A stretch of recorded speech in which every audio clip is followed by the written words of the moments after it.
Hey les bambins, j'espère que vous allez bien, en tout cas moi ça va nickel. On se retrouve aujourd'hui pour une nouvelle vidéo sur plusieurs compétitions, que ce soit coupe ou championnat, match en retard et également Intercontinental Cup avec le Real de Madrid qui jouera contre Pachuca, le club mexicain. On aura dans cette vidéo la Coupe d'Italie avec les huitièmes de finale et les 4 dernières rencontres entre la Juve et Cagliari, l'Atalanta contre Cesena, une équipe de série B, l'AS Roma qui jouera contre la Sampdoria de Gênes qui est également série B et l'Inter de Milan contre l'Udinese. En Ligue Cup, donc la Ligue Cup anglaise, Arsenal contre Crystal Palace, Newcastle contre Brentford, Southampton contre Liverpool et enfin Tottenham contre Manchester United. Une très belle affiche. En Liga, il y a 2 matchs en retard pour la 12 et 13e journée. Villarreal contre le Rayo Vallecano et l'Espagnol de Barcelone contre Valence. Comme je l'ai déjà dit, l'Intercontinental Cup avec le Real de Madrid en demi-finale contre le club mexicain de Pachuca. Et enfin, en Ligue 1, la très belle affiche Monaco contre le Paris Saint-Germain qui comptera pour la 16e journée. Car rappelons-le, en début d'année prochaine, il y aura le trophée des champions entre les deux formations. Et donc les autres équipes joueront cette 16e journée. Donc c'est un match avancé. Donc n'hésitez pas à venir nous rejoindre sur le site VIP et les réseaux sociaux. Tout est à l'écran et en description. N'hésitez surtout pas à mettre vos pronostics, vos critiques positives ou négatives, votre petit pouce qui va bien pour faire remonter la vidéo le plus haut possible.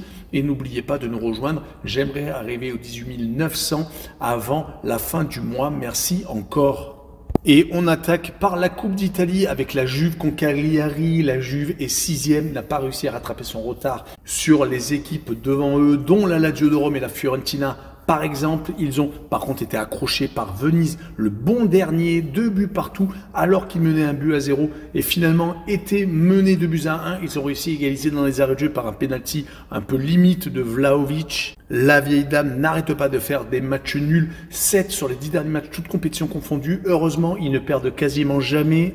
Leur quasiment seul revers a été contre Stuttgart, c'était à la maison en Ligue des Champions. Donc depuis, ils ne font que match nul et quelques victoires à droite et à gauche. En tout cas, ils accusent un léger retard en championnat. Là, ils vont jouer la Coupe d'Italie contre une équipe qui est 15e de Serie A, qui vient de s'incliner à la maison contre l'Atalanta Bergame, qui vient de perdre 2 fois consécutivement 1 à 0, car ils avaient également perdu contre la Viola. Ils ont par contre gagné contre le Hellas Vérone le 29 novembre, mais quand on regarde les 10 derniers matchs, toutes compétitions confondues, ils n'ont gagné qu'à 2 reprises. Ils font beaucoup trop de défaites et de matchs nuls pour espérer quelque chose.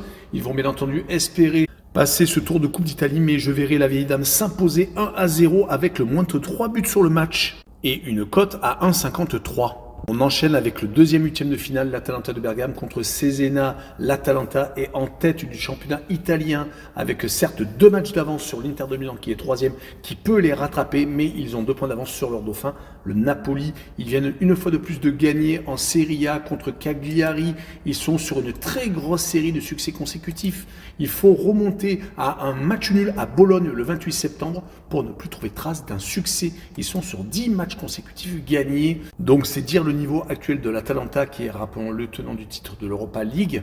Ils ont par contre en Champions League chuté contre le Real de Madrid. C'était lors du dernier match à la maison. Mais ils sont quasiment qualifiés avec 3 victoires et 2 partages de points. Ils sont dans le bon wagon pour se qualifier au moins pour les barrages de la C1. Ils vont jouer contre une équipe de série B qui est 4e, qui est malheureusement décrochée par rapport aux 3 premières places, mais qui va jouer les playoffs pour espérer remonter en Serie A. Ils viennent de gagner Cosenza ce week-end, mais il est resté sur 3 matchs consécutifs sans victoire. Je ne vous mentirai pas sur le fait que ça va être très compliqué pour eux et je verrai une victoire 3 buts à 1 du leader de la Serie A avec l'Atalanta qui marque le plus de 2 buts sur le match et une cote à 1,60. On poursuit avec la Roma contre la Sampdoria de Gênes. La Roma est 12e et dans le dur, mais depuis 2 rencontres, ils ont vraiment pris conscience qu'il fallait se réveiller car ils viennent de gagner 2 fois. 4 buts à 1 contre Lecce et 3 à 0 contre le Sporting Braga en Europa League. C'est des succès qui vont faire du bien, surtout que c'était à domicile, là où il faut prendre le plus de confiance possible. Ils avaient malheureusement donc eu un changement d'entraîneur. Totti a été remplacé par Ranieri. Mais avant ces 2 succès, les 6 matchs consécutifs sans victoire, 4 défaites et 2 nuls, ont fait vraiment très mal à la tête. En tout cas, ils sont dans le ventre mou. Il va falloir continuer à espérer gagner un titre.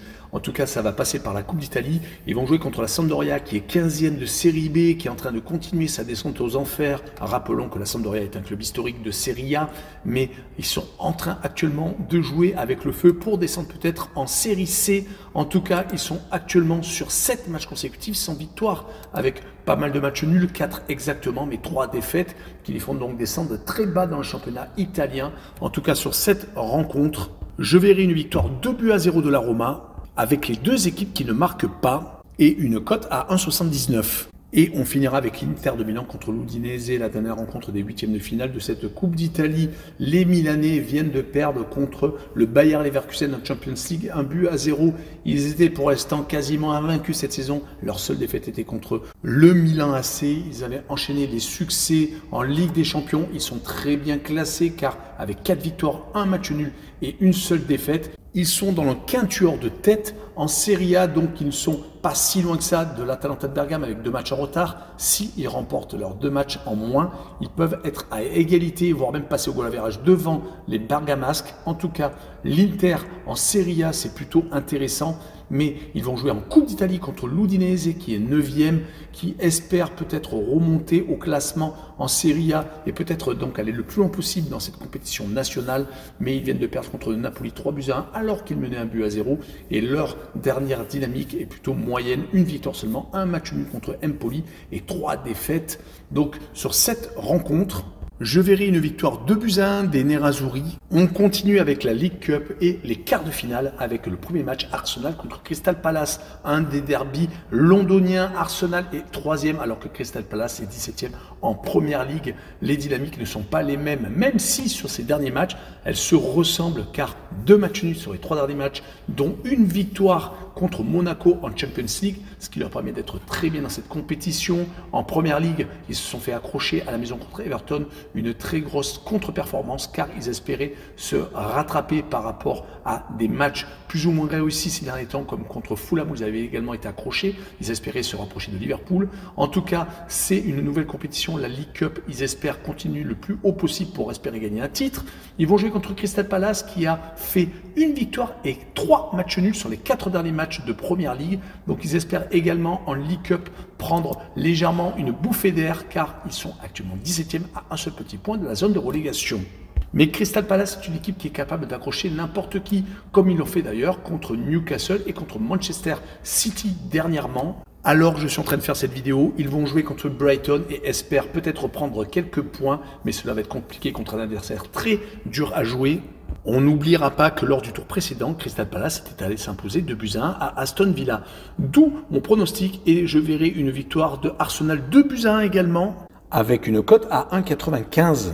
On poursuit avec Brentford qui se déplace à Newcastle, le 10e qui se déplace donc chez le 11e en Première Ligue. Les deux équipes sont proches l'une de l'autre. Newcastle reste sur une très grosse victoire contre Leicester qui leur fait du bien car ils avaient enchaîné malheureusement les contre-performances se faisant glisser au classement depuis 4 rencontres, toutes compétitions confondues. Ils ne gagnaient plus et ont même pris beaucoup de buts, dont contre leur adversaire du soir. Brentford avait gagné sur sa pelouse 4-2 le 7 décembre. Mais là, ce sera à St. James Park, ce qui n'est pas la même affaire. Rappelons que lors de la dernière réception, Newcastle a accroché Liverpool en Première Ligue, 3 buts partout. Du côté de Brentford, on réussit de très bons résultats, d'où une place dans le ventre mou de Première Ligue qui est toujours très dur à jouer. Ils viennent de gagner 4-2, donc comme je l'ai dit, contre Newcastle lors du dernier match de championnat. Ils vont jouer ce soir à Chelsea, donc il y a un gros test de plus. Et si on prend les 5 derniers matchs, toutes compétitions confondues, c'est quand même 3 victoires, 1 nul et une seule défaite à Aston Villa. À la maison, ils sont très forts, par contre à l'extérieur, ils ont beaucoup plus de mal. Ils prennent beaucoup de buts, quasiment 2 en moyenne. On notera que Newcastle a éliminé au tour précédent Chelsea, donc en League Cup, alors que Brentford s'est sorti de certains matchs très compliqués contre des équipes inférieures au niveau hiérarchique. Sur cette rencontre, je verrai une victoire 2-0 de l'équipe à domicile avec la combinaison double chance 1N et moins de 3,5 buts sur le match avec une cote à 1,42. On enchaîne avec Southampton contre Liverpool. En Première Ligue, Southampton est dernier alors que Liverpool est premier. C'est donc le choc des extrêmes. Surtout que Southampton n'arrête pas de perdre. Ils n'ont fait qu'un match nul sur les 5 derniers matchs. Mais ils espèrent continuer de passer au moins un tour dans cette League Cup où ils ont éliminé une équipe de Championship au tour précédent. Stoke City Par contre, Liverpool va essayer de se rattraper après son 2 buts partout à la maison contre Fulham. C'est le deuxième match nul consécutif en Première Ligue qui les fait donc perdre 4 points par rapport à leur suivant Chelsea et l'équipe qui est en train actuellement de suivre leur train qui n'est qu'à 5 points, donc attention. Mais on notera que Liverpool, sur les 5 derniers matchs, à part le clean sheet fait à Gijón en Ligue des Champions, c'était en milieu de semaine, ils ont à chaque fois pris au moins 2 buts, que ce soit à Arsenal, à Brighton, à Southampton justement, en Première Ligue déjà, et contre Newcastle, 3 buts partout. Mais à chaque fois, les Reds ont marqué au moins 2 fois, si ce n'est pas 3. Donc sur cette rencontre, je verrai une victoire des Reds 2 buts à 1 en déplacement. Et je verrai une fois de plus les deux équipes qui marquent avec une cote à 1,63. Et on finira avec le dernier quart de finale, la plus belle affiche, Tottenham contre Manchester United. Les deux équipes sont collées l'une à l'autre en championnat de Première Ligue. 12e pour Tottenham, 13e pour Manchester United. 20 et 19 points, c'est assez ridicule pour des équipes qui ont un standing à être dans le top 6. Tottenham n'arrête pas de faire des matchs nuls et des défaites depuis 5 rencontres, toutes compétitions confondues. Ils ne s'en sortent plus. Ils viennent de perdre contre Chelsea à la maison, 4 buts à 3. Ils viennent de perdre également à Bournemouth. Ils ont fait 3 partages de points, dont un contre les Glasgow Rangers en Ligue Europa où ils ont égalisé sur le tard. Ils avaient été accrochés à la maison contre des équipes comme Fulham, comme la Roma, où ils menaient en plus de buts à 1, mais à chaque fois ont été remontés. Donc c'est une équipe qui a tendance à être assez friable mentalement. Ils vont jouer en plus contre une équipe qui est dans le même état d'esprit, Manchester United, même s'ils viennent de gagner en Europa League à Victoria Pilsen 2 buts à 1. Ils étaient sur 2 contre-performances en championnat contre Arsenal et Nottingham Forest. Notons que l'entraîneur vient de changer. Ten Hag a été remplacé par Amorim, l'entraîneur portugais, venant tout droit du Sporting du Portugal. Il y a encore beaucoup de choses à faire. Manchester United est beaucoup mieux quand il reçoit que quand il est à l'extérieur. Avec cette victoire en République tchèque, cela leur permet donc de reprendre un peu de confiance, car juste avant, il restait sur 7 déplacements consécutifs sans victoire. Et rappelons que ce week-end, à 17h30, ils vont jouer contre Manchester City. Il va falloir bien entendu réussir un très gros résultat chez l'ennemi juré et en plus derrière, en milieu de semaine, accrocher un bon résultat en League Cup, car il faut continuer d'espérer gagner un titre après avoir sorti au tour précédent de Nottingham Forest, une très belle surprise pour l'instant en Première Ligue. On notera également que Tottenham, au tour précédent, avait sorti Manchester City, faisant la très bonne opération. Donc sur cette rencontre, je verrai Tottenham s'imposer 2 buts à 1. Et je verrai le droit en no-bet et le pari remboursé si match nul avec une cote à 1,75. Et on enchaîne avec les 2 matchs en retard de Liga, 12e et 13e journée. Villarreal va d'abord rencontrer le Rayo Vallecano, comptant pour la 12e journée. Villarreal en Liga est 6e alors que le Rayo est 13e. Il n'y a que 6 points d'écart quand même entre les deux formations. Villarreal est un peu moins bien. Les hommes de Marcelinho étaient dans le top 4, mais ils sont en train de descendre tranquillement mais sûrement. Depuis 4 rencontres, ils ont enchaîné 2 partages de points et 2 défaites, dont une en Coupe du Roi où ils ont été éliminés par une équipe amateur. Ils viennent de perdre en plus contre les Basques de Bilbao 2 à 0 le 8 décembre. Attention quand même, car Villarreal va jouer contre le Betis aujourd'hui et ils vont surtout jouer contre un adversaire qui vient de faire 3 buts partout hier soir contre le Real de Madrid. Ils ont réussi à accrocher l'ogre madrilène. Il est resté en plus sur 2 victoires consécutives à l'extérieur, une en Coupe du Roi contre Salamanque et surtout 1 à 0 à Valence, qui est pour l'instant dernier du championnat. Donc c'est une équipe qui n'a pas perdu depuis 3 rencontres, qui avait pourtant enchaîné les mauvais résultats, beaucoup de défaites, que ce soit à domicile ou à l'extérieur contre des équipes qui étaient de leur niveau. Ils ont surtout déjà gagné à 3 reprises en déplacement, dont une fois à la Real Sociedad. Mais Villarreal, quand il est en forme, peut marquer au moins 2, voire 3 buts. Et sur cette rencontre, je les verrai gagner 3 buts à 1. Et je verrai le plus de 2,5 buts sur le match avec une cote à 1,79. On continue avec 2 des 3 relégables. L'Espagnol de Barcelone 18e qui va jouer contre Valence 20e. Les deux équipes sont en grande difficulté, même s'ils n'ont que 5 et 1 point de retard sur Leganés qui est 17e et premier non relégable. Heureusement que la Coupe du Roi est là pour le dernier du classement, car ça leur permet de gagner 2 des 5 derniers matchs, toutes compétitions confondues. Par contre, en Liga, c'est totalement catastrophique. Ils ont perdu leurs 3 derniers matchs contre Mallorca, également contre une équipe de Rayo Vallecano et Valladolid, qui était également relégable. Donc c'est vraiment catastrophique, comme je vous l'ai dit. Ils n'ont gagné que 2 fois sur les 10 derniers matchs de Liga.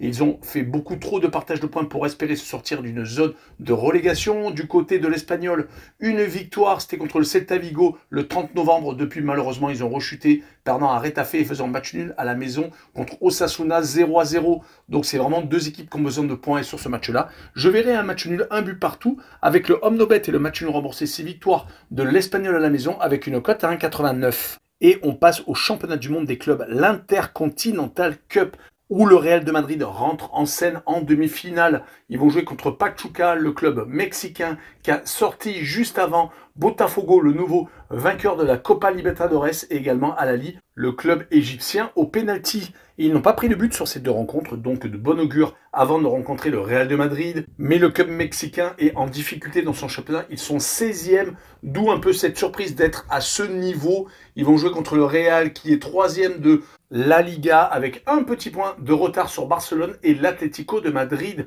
Le calendrier a été remis à jour. Ils viennent de faire 3 buts partout au Rayo Vallecano après avoir gagné 2 matchs très importants pour eux. Rejon 3-0 à l'extérieur et contre l'Atalanta de Bergame en Ligue des Champions, 3-2. Ils sont encore en difficulté d'ailleurs en Champions League car ils sont 20e sur 36. Il faut absolument finir dans les 24 premiers pour pouvoir se qualifier pour les éventuels barrages donc, de cette compétition. Je vois bien les Espagnols utiliser leur expérience à ce niveau pour s'imposer sur le score de 2-0 et je verrai le moins de 3,5 buts sur le match et une cote à 1,50. On finira par le choc de Ligue 1, le match avancé entre Monaco et le Paris Saint-Germain. C'est la 16e journée. Les deux équipes font partie du trio de tête. Les Monégasques ont été accrochés à Reims hier soir, alors que les Parisiens vont jouer contre Lyon. Pendant que je fais ma vidéo, les Monégasques sont en légère perte de vitesse, car ils viennent de perdre 2 fois consécutivement en Champions League, que ce soit contre Benfica, 3-2 à la maison, ou contre Arsenal, 3-0. Après avoir été battu à Marseille, à Nice et également à la maison contre Angers et avoir été accroché donc à Reims, ils n'ont gagné qu'une seule fois ces derniers temps. C'était à la maison contre Toulouse 2-0. Sinon donc c'est période de vache maigre pour une équipe qui fait partie des favoris pour le titre et pourquoi pas également se qualifier pour les 8e de finale de la C1.